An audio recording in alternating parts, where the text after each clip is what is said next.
Olá pessoal, bem-vindos a mais um episódio aqui no canal. Hoje vamos fazer aqui um HD News, né? Uma notícia mais rápida. Estou experimentando aqui um novo modelo de vídeo, né? Trazendo uma notícia aqui para vocês.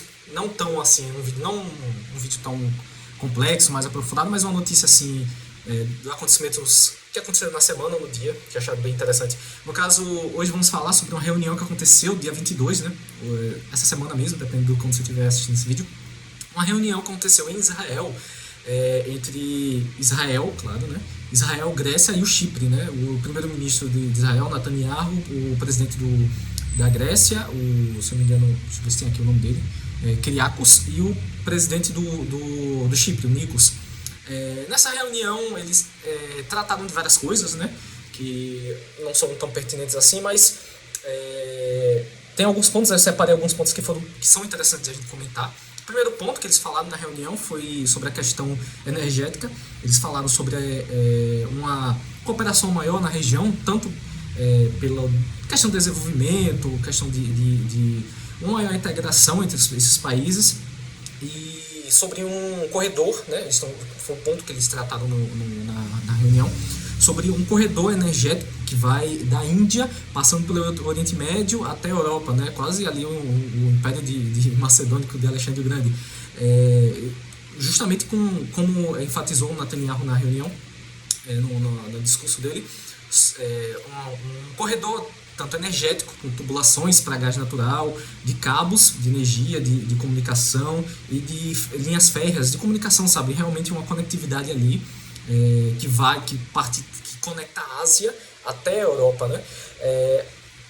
Entendendo assim, a gente pode entender praticamente qual a necessidade maior disso, né? Dessa maior conectividade, principalmente naquela região. A gente sabe a questão da guerra da Ucrânia, a gente sabe como a Europa era extremamente dependente da questão do gás, a questão energética com a Rússia, e agora com a intensificação das sanções, né? Muitos países que ainda mantinham um negócio com a Rússia, ainda compravam justamente pela necessidade. Dá para ver como esses países estão tentando buscar uma nova alternativa, né? Até então, os principais fornecedores que estavam conseguindo manter essa balança mais equilibrada eram o quê? Estados Unidos e a Noruega, né? Que são os principais produtores ali de petróleo da região. E agora eles estão tentando encontrar, mais uma vez, o pragmatismo, né, da Índia. Ele ganhou mais uma vez. Assim como a Índia está também suprindo a Rússia, né, em alguns pontos, a Índia agora também vai suprir a União Europeia nessa parte energética, né? E claro, com o aval ali e a colaboração justamente dessa porta ali da região sudeste, quase isso, da porta de entrada, né, praticamente da Europa, que seriam esses três países, como o Netanyahu falou, as democracias do Mediterrâneo Oriental, que seriam as principais democracias daquela região. Que uma alfinetada, né, mais pra frente eu vou falar mais para outro país daquela região ali, que vocês provavelmente já devem saber de quem ele estava falando, né? Sim, continuando aqui nesse artigo, encontrei aqui no site Israel de Fato. Foi o site que eu encontrei, assim, melhor resumindo, né, o que aconteceu na reunião. Se vocês quiserem ver a reunião, realmente tem aqui no canal do I24 News em português.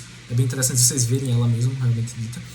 Então, além da parte econômica e energética que foi citada, né, Netanyahu ele falou sobre, ele exigiu, né, fez exigências lá sobre a liberação do último corpo, né, do último refém, que tem aqui a notícia se vocês quiserem ver. A família da Han Gileli, que foi praticamente o último corpo que ainda falta da refém, que ia ser liberado, né, pelo Hamas. E no contexto da questão além da questão da econômica, da questão da segurança, né? Eles firmaram ali um compromisso desses três países, dessas três democracias do Mediterrâneo Oriental, em garantir a segurança dessa região, sabe? A importância da estabilidade dessa região, como eu falei, como porta de entrada do Oriente, né? Do Oriente Médio, da Ásia para a Europa. E Israel se colocou ali como na liderança, né? Liderando esse grupo dessas três nações para garantir essa segurança. Netanyahu falou também enfatizou, né, sobre a garantia da soberania no Líbano, né, que a gente sabe que o Líbano, ele, pela questão muito dos grupos terroristas que viviam naquela região, e se não me engano o Hezbollah que ficava naquela região lá, e ele praticamente controlava realmente ali a atividade política lá na região. Para vocês terem uma ideia, fazia muito tempo que o Líbano não tinha eleições, mas depois que Israel começou realmente, no início da guerra lá, né, quando Israel começou a atacar a estrutura deles no Líbano, o próprio governo ali, a máquina estatal do Líbano, conseguiu realizar uma eleição pela primeira vez depois de muitos anos. E é importante para a estabilidade da região, né? Ele enfatizou isso, que os governos precisam, né? Os legítimos governos precisam estar sob controle, né? Isso também entra a questão da Síria. A Síria é bem mais complicada, né? Do que o Líbano, por ser um país menor, mais próximo de Israel, mais fácil de... E também não está nesse caos todo que envolve Rússia, China, Irã, sabe? Ele citou a questão do Líbano por ser um país menor ali, um país que realmente a situação da estabilidade na região, no Líbano, seria mais fácil, relativamente mais fácil de lidar, né? Ainda na parte da segurança, ele fez meio uma cutucada, que tá bem aqui, né?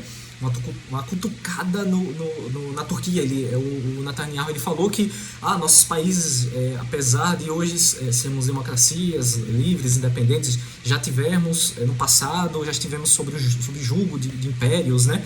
E ele fala aqui, né, citação dele, né, aqueles que fantasiam poder desestabelecer impérios e controlar nossas terras, isso não acontecerá, nem pensem nisso, né? Imagina aquela região, a gente sabe, né, aquela região ela era controlada não há muito tempo atrás, até antes da Primeira Guerra Mundial. Depois da Primeira Guerra Mundial, que o Império Otomano, né, controlava grande parte daquela região, até territórios dentro da Europa, na Grécia principalmente, influenciava muito a Grécia naquela época, e ocupava o Chipre e também o território que hoje é a Palestina, lá em Israel. E a gente sabe que com o Erdogan hoje, ele tinha planos, né? O Erdogan, ele tem planos de realmente colocar a Turquia como um player, sabe? Muito principalmente pela posição estratégica da Turquia, realmente fazer com que toda aquela região fosse realmente uma região de influência da Turquia, sabe? Não que a Turquia iria invadir e conquistar aquela região, mas realmente controlar e influenciar os governos naquela região. Aí o Netanyahu continuou, né? Não somos capazes de nos defender, somos democracias do Mediterrâneo Oriental, né? Promoveremos prosperidade e liberdade.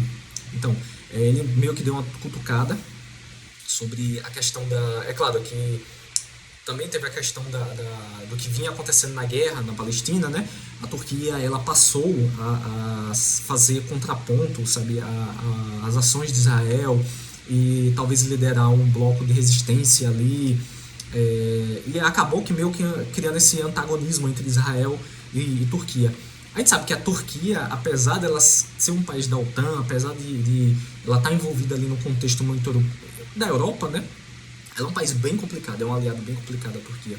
Algumas vezes ela é mais pragmática, sabe? Ela consegue negociar tanto com a Rússia quanto com os Estados Unidos, mas ela é um aliado complicado. A gente sabe que o Erdogan é quase um ditador mesmo da Turquia. E a gente sabe que naquela região no Mediterrâneo Oriental, a Turquia ela iria com certeza atrapalhar, né, ou tentar de alguma forma diminuir, sabe, todos esses planos, esse processo